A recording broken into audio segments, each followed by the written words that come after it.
Futurama.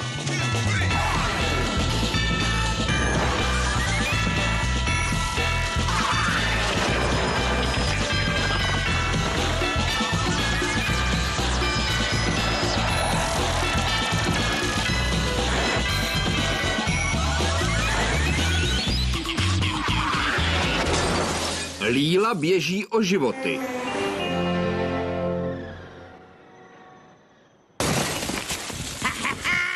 Pazuzu, ty nevděčný gargoyle! Zaplatil jsem ti vysokou a ty se mi za to takhle odvděčíš? Vyrazíme tedy na lov gargoyla. Řidičské rukavice, řidičské brýle, řidičské spodky. Hotovo! Spíš bych měla řídit já. Haha, ty ženská? Já chci lapit příšeru a ne najít nejkratší cestu do obchoďáku. Ještě si upravím sedadlo.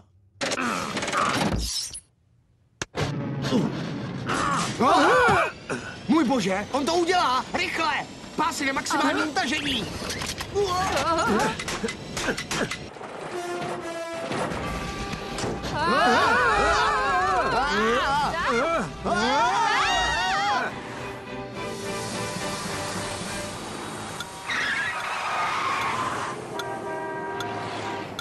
Pazuzu! Pazuzu!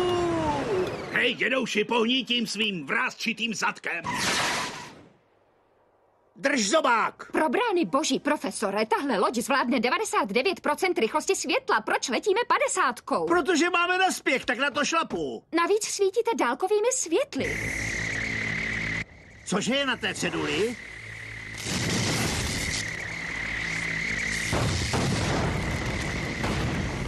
Pazuzu! Pazuzu!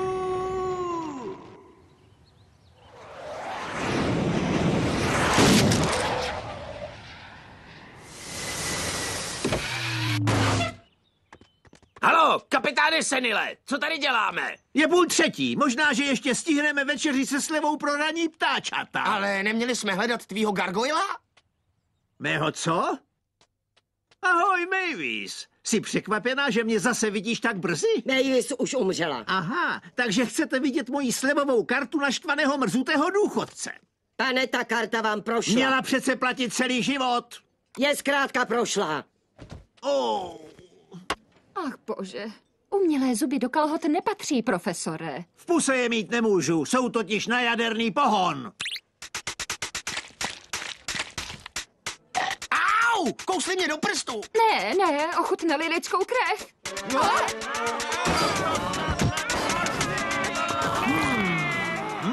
Proklatě dobré kuře.